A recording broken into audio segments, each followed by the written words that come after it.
Avant de vouloir importer quoi que ce soit, il y a 3 choses que vous devez savoir. La première, c'est que pour importer dans la zone Europe, il vous faut un numéro EORI. Donc ce numéro EORI, cet enregistrement, vous pouvez l'avoir au niveau des douanes. Donc vous allez sur le site des douanes, je vais vous mettre le lien dans la description, et vous allez jusqu'à la catégorie procédure d'immatriculation et vous allez remplir le CERFA qui est ici et leur renvoyer. Sous 24 heures à peu près, ils devraient vous renvoyer votre numéro EORI. C'est en fait votre siret avec FR devant, mais vous êtes obligé de vous enregistrer. Vous pouvez pas simplement mettre sur vos colis votre siret avec FR devant, ça ne marchera pas, il faut être enregistré dans leur système. La deuxième chose importante, c'est que vous devez impérativement vérifier la conformité avec les normes européennes de la marchandise que vous allez importer. Vous devez vérifier s'il n'y a aucune restriction ou des normes spéciales à respecter, parce que sinon votre marchandise restera bloquée en douane et ce sera une perte d'argent pour vous. La troisième précision que je voulais vous donner avant de réellement attaquer la vidéo d'aujourd'hui, c'est que les usines avec lesquelles vous allez travailler peuvent assez souvent s'occuper de la livraison jusqu'à chez vous. Le but de la vidéo d'aujourd'hui, c'est de vous donner les armes pour savoir si l'usine essaie de vous arnaquer en prenant une commission ou en surchargeant la livraison, ou bien si elle est dans le juste prix et qu'elle est correcte. La deuxième mission de ma vidéo, c'est aussi de vous donner les cartes en main, c'est-à-dire que si vous voulez faire par vous-même le transport, eh bien sachez qu'il y a d'autres possibilités que de demander à l'usine de vous livrer votre stock. Vous pouvez vous-même contacter un shipping agent ou un freight forwarder, c'est-à-dire un transitaire, pour acheminer votre marchandise. C'est tout à fait possible. Et aussi, je vais vous montrer quels sont les paliers à partir duquel ça devient plus intéressant de prendre l'un ou l'autre. Donc, ce qu'il faut savoir dans le fret depuis la Chine, c'est qu'il y a 2 moyens majeurs pour acheminer votre marchandise. Le premier, c'est l'air, donc le fret aérien, et le deuxième, c'est la mer, donc le fret maritime. On va voir en premier le fret aérien. Le fret aérien, il y a 2 possibilités. Il y a ce qu'on appelle le Air Express et le Air Cargo. Donc on va commencer par le Air Express que vous connaissez déjà certainement sous les noms de FedEx, UPS, TNT ou DHL. C'est un peu la solution grand public, c'est la plus simple puisque c'est une solution qu'on appelle porte à porte, c'est-à-dire de la porte de votre usine jusqu'à la destination finale.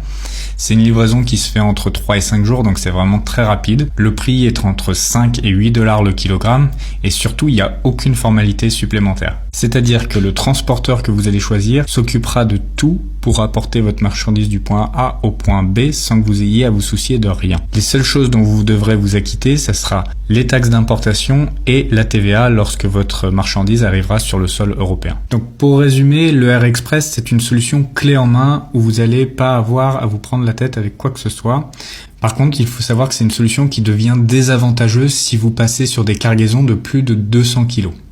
Donc maintenant, on va voir le Air Cargo. Le Air Cargo, ça s'opère par le biais d'un transitaire, aussi appelé freight forwarder en anglais. Et donc, il va se servir de tous les moyens qu'il a à sa disposition pour vous amener votre marchandise du point A au point B. Notamment en sous-traitant auprès de compagnies de transport comme celle-ci, dont les logos vous disent peut-être rien, mais c'est des compagnies qui valent des milliards de dollars et qui opèrent aussi bien dans le fret aérien que dans le fret maritime. La deuxième façon que les transitaires utilisent pour acheminer votre marchandise, c'est tout simplement dans les avions civils. Quand vous partez en vacances, par exemple, sachez que dans la soute, à côté de vos valises, il y a de la marchandise qui voyage en même temps que vous. Cela représente d'ailleurs plus de 10% des revenus des compagnies aériennes. Alors, ce qu'il faut savoir sur le Air Cargo, c'est que c'est un service d'aéroport à aéroport. Donc, il va falloir organiser avec votre transitaire la prise en charge de la marchandise depuis l'usine jusqu'à l'aéroport et ensuite de l'aéroport jusqu'à la destination finale. Après, quand ça arrive dans un aéroport, si vous habitez à Paris par exemple, vous pouvez aller récupérer directement la marchandise à côté d'Orly et ça peut vous faire réaliser une économie à condition d'avoir un camion pour transporter ou un 4x4, un véhicule assez grand pour aller prendre la marchandise. Ensuite, le temps de livraison, il est de 5 à 7 jours, donc là encore, c'est très rapide. Le prix au kilo, c'est de 3 à 5 $, mais vous pouvez descendre encore plus bas si vous prenez vraiment des très gros volumes. La dernière chose à prendre en compte, c'est les formalités et les coûts supplémentaires qu'il va y avoir par rapport au Air Express. Comme je vous l'ai évoqué juste avant, il y a les frais de prise en charge de la marchandise depuis l'usine jusqu'à l'aéroport et ensuite de l'aéroport de destination jusqu'à la destination finale. Ensuite, il y a des frais de chargement, des frais de déchargement. Il peut y avoir des frais de stockage si votre marchandise reste longtemps dans les hangars avant d'être embarquée.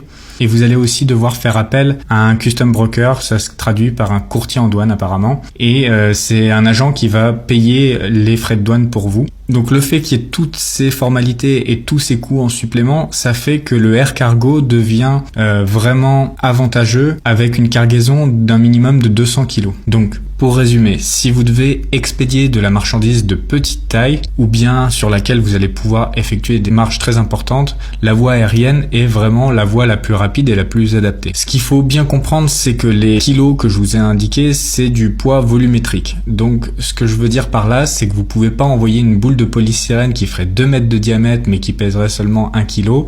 Vous ne payerez pas $5. Là, pour le coup, ça va être le poids volumétrique qui va être pris en compte et du coup, ça sera beaucoup plus cher que ça. Et là, pour ce cas-là, justement, si vous deviez, je ne sais pour quelle raison, expédier des boules de polystyrène de 2 mètres de diamètre, c'est le bateau qu'il faut choisir. Et justement, ça va me permettre de faire ma transition sur le fret maritime. Donc dans le fret maritime, vous avez 2 options. La première, c'est le FCL, c'est-à-dire Full Container Load. C'est quand vous avez un container pour vous tout seul. Ou vous avez le LCL, Less Than a Container Load. C'est une sorte de Uber Pool du transit de marchandises. En fait, c'est quand plusieurs clients groupent leurs marchandises dans un même container. Ensuite, ce qu'il faut savoir, c'est que la livraison par bateau cargo se fait de port à port. Donc, c'est à vous de bien négocier ce qu'on appelle les incoterms. C'est les termes de livraison en FOB. C'est-à-dire que l'usine va s'engager à mettre la marchandise jusqu'à sur le bateau, freight on board. Et c'est mauvais signe si une usine refusait le FOB, ça voudrait dire qu'elle n'a pas tous les papiers pour charger la marchandise sur un bateau. Donc que la marchandise ne serait pas en règle totalement. Ensuite, au niveau de la livraison, c'est vraiment plus long si on compare avec le fret aérien. On est dans des délais de 20 à 60 jours quand tout se passe bien. Et le temps, c'est de l'argent. Donc le temps pendant lequel vous n'allez pas avoir de stock sur Amazon, c'est aussi du temps où vous perdez de l'argent. Donc si votre trésorerie vous le permet, ce qui est vraiment bien de faire, c'est d'envoyer une partie de votre stock, de quoi couvrir 20 jours par voie aérienne, et l'autre partie qui suit en bateau cargo. J'ai une fois de plus listé les formalités supplémentaires à prévoir, donc c'est les formalités et aussi les coûts supplémentaires. Donc il y a les frais de chargement, déchargement, l'assurance, le custom broker pour s'acquitter des droits de douane. Et c'est important au moment de votre décision au niveau du choix du moyen de transit pour votre marchandise de bien avoir ça en tête.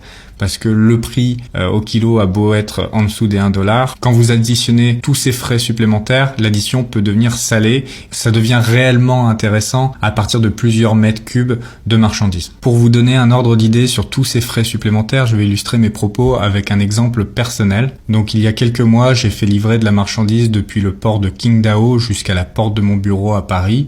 Donc en LCL, c'est-à-dire en container partagé. Il y avait 50 cartons de 10 kg chacun, donc ça faisait 500 kg de marchandises, mais le poids facturable, le poids volumétrique était d'1,5 tonne, donc 1522 kg exactement, dont le tarif de livraison était $920, ce qui nous fait du 0,53 centimes de dollar le kilogramme. Mais par contre, il faut bien prendre en compte toutes les charges supplémentaires, telles que la manutention qui est de 950 €. Il y a le prix supplémentaire pour livrer du port jusqu'à mes bureaux à Paris qui est de 238 €. Donc là, faites bien attention quand vous faites une cote aussi, une cotation. Vous avez une partie en dollars, donc c'est quand ce n'est pas encore en Europe, et une partie en euros, c'est quand vous arrivez en Europe. Je vous invite également à être extrêmement vigilant au niveau des modalités quand vous discutez avec votre transitaire. Là, par exemple, il a indiqué « ground floor without handling », ce qui veut dire que quand ils m'ont livré la marchandise, ils m'ont déposé les 50 cartons devant la porte de l'immeuble, mais ils ne s'occupent pas de les faire rentrer dans l'immeuble. Donc c'est des petites nuances, mais qui pourraient avoir des répercussions si vous n'êtes pas préparé à recevoir une telle quantité de marchandises.